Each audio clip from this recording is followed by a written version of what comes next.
So this week we're going to be talking about labor supply theory, and this model is a little bit more complicated, so this might take a little longer, and you might have to watch this a couple times to get everything.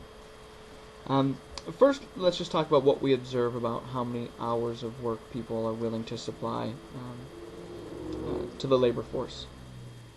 A couple of things that are really important. First of all, work hours can vary greatly across individuals. So about 1 out of 20 people in 2003 worked fewer than 14 hours per week.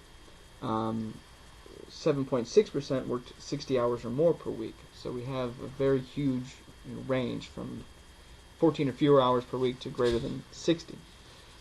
But another important statistic is that about 41% of people worked exactly 40 hours a week. So we have this very obvious mode at 40 hours, but we have a very wide standard deviation.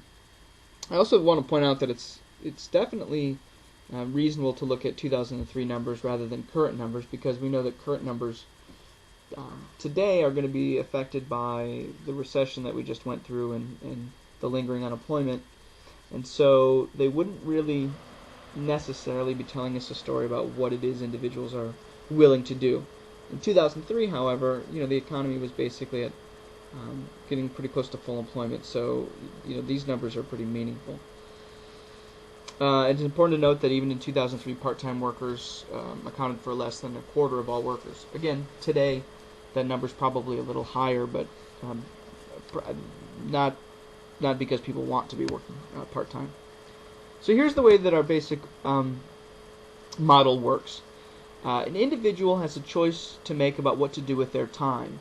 In our simple model, the two choices are going to be work or leisure.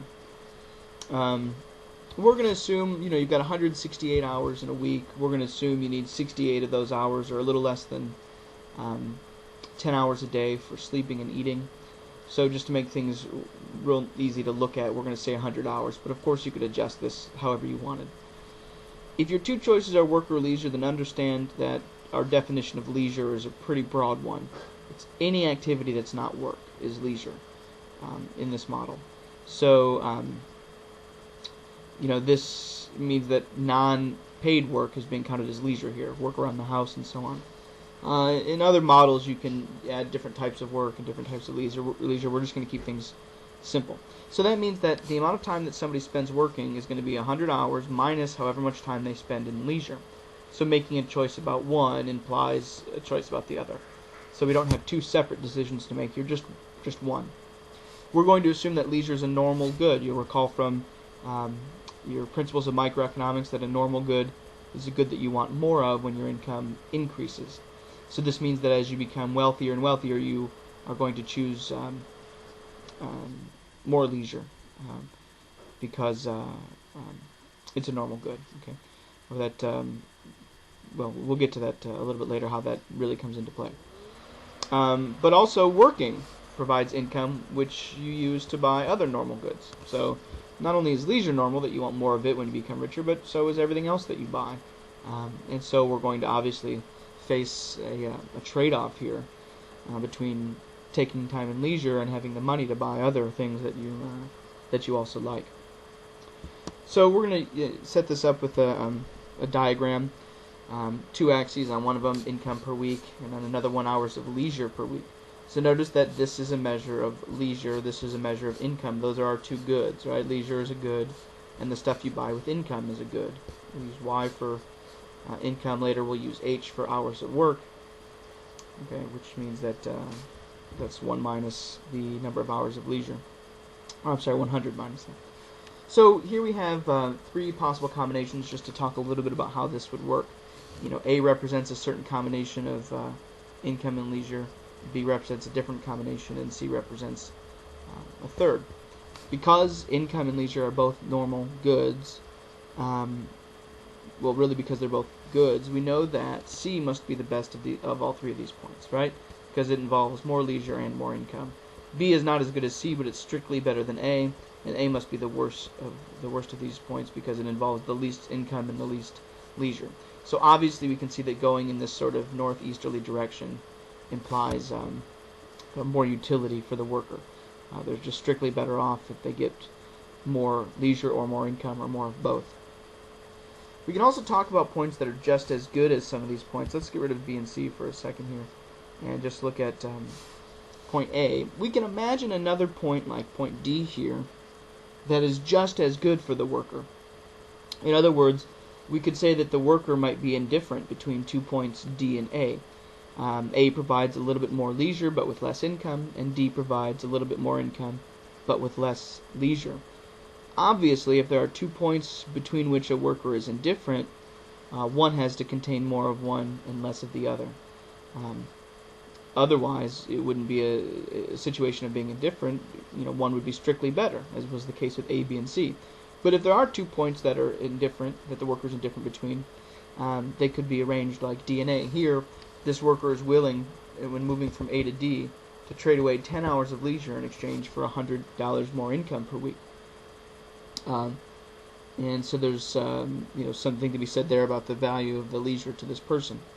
But if we ask about what other points might be the same as D and A, in other words, what other trade-off would the worker be willing to make? Say, if you took another 10 hours of leisure away, would we expect the point to be right here, for example? The answer is no, probably not. The worker is willing to trade away these hours of leisure between 40 and 30 for another $100, but then having only 30 hours of leisure per week, trading away another 10, those 10 hours are more valuable than the 10 that were traded away between D and A. So in order to get the worker to give away 10 more hours of leisure, but have his or her happiness remain unchanged, we would have to compensate the worker with even more additional income. And so E represents another point that could be indifferent. The worker could be indifferent between E, D, and A here. So notice that's what's happening is as the worker gives up more leisure, the leisure becomes more valuable. If we were to add another point, it might be way up here. But to get all the way down to only 10 hours of leisure, the worker would need to be compensated a great deal.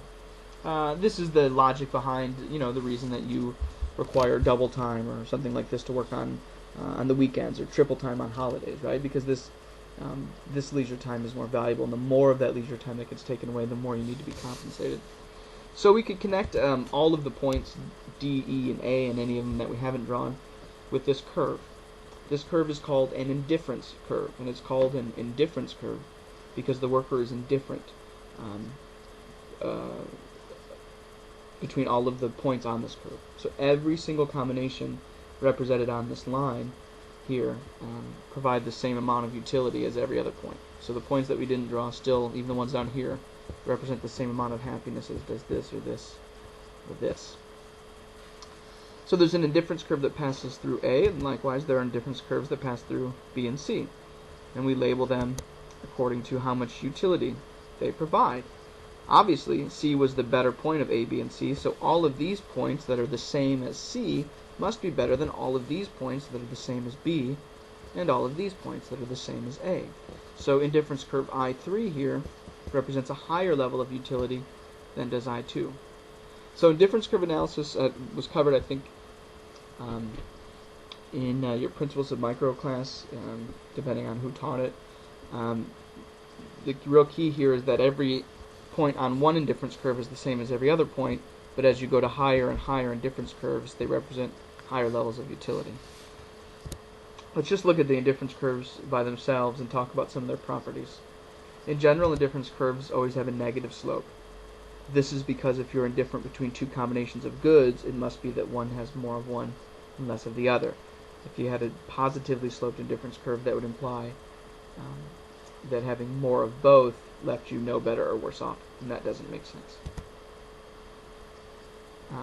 Indifference curves are also convex to the origin, so this means that they have this sort of bowed shape that we have here, and we explained this, of course, by saying that the more of one of the goods you give up, the more valuable it becomes.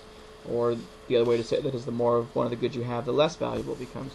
Notice that at this very flat part, the worker has a lot of leisure and is actually willing to trade away leisure for not much additional income, and the slope is very flat. Whereas here, it's very steep because the worker does not have very much leisure, and so giving away additional leisure would require greater and greater compensation.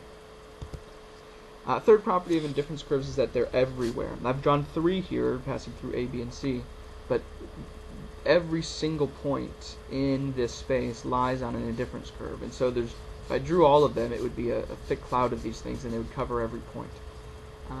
Because every combination of income and leisure provides a certain level of utility. And then another property of these indifference curves is that they cannot cross. This presents a logical problem that I think you should be able to maybe work through on your own. Maybe draw 2 of these that have otherwise the right properties. They're downward sloping and they're convex, but they intersect each other, and see if you can figure out the logical problem that creates. And then the last and very important point here is that the shape of the indifference curve is going to be based on the individual's preferences. People who are very lazy and who have a preference really for leisure would have very steep indifference curves. And people who have a preference for work would have very flat ones. These ones we've drawn represent somebody who is probably in the middle. But the shape of the curve, as long as it follows those other properties of being convex to the origin and having a negative slope, other than that, the shape is going to tell us something about the preferences of the individual. Now let's talk about what sort of binds the choice that the individual can make. Let's see this point down here. If the worker chooses 100 hours of leisure, that implies choosing 0 hours of work. And so that would put the individual right at this point. No income at all, but 100 hours of leisure. As the worker chooses to work more and more, they earn a wage, and so for every hour of leisure that's foregone, the income rises by that wage. So suppose the worker has a wage of $8. If the worker chooses to work for 100 hours in a week at $8 an hour, that worker's income would be $800. So this line right here, this straight line, represents all of the combinations of income and leisure that are available to the worker. Okay? All leisure and no income, all income and no leisure, and then a bunch of points in between. If the worker's income instead was, or wage rather, instead was $10 an hour, then we'd start at the same point, but we'd go up to $1,000, right? Because every hour of leisure traded away earns more than every hour of leisure traded away did at a wage of $8. Suppose the worker has some non-labor income, right? Maybe rental income or maybe an annuity of some kind. Then the worker starts with income even with no work. So at a point where there's 100 hours of leisure, the worker still has already, say, $200 of income per week. And then if they were to work on top of that at a wage of $10 an hour, this line would go all the way up to $1,200 here. Right, so we have a couple of different things that we can show by this. The height of this thing right here is going to show us any non-labor income, and how steep it is going to show us something about the wage. This line is called the budget constraint. Budget constraints have some properties that we should talk about as well. First of all, they have a negative slope. This should be fairly obvious to you. If you give up leisure, you gain income. If you give up income, you gain leisure. So there's a trade-off. A positive slope would imply that you could have more of both. And if that's the case, that you can have more of both, then it must be that you were not using all of your time efficiently to begin with. The slope of the budget constraint is the opposite of the wage rate. So this line here, where I had $8 an hour wage, the slope must be -8, and the slope of the other two lines must be -10. Any a change in the wage will rotate it, so as the wage increases, it's going to rotate the way that ours did and become steeper. And if you have any change in non-labor income, it's going to shift it directly upwards or downwards, depending on that change.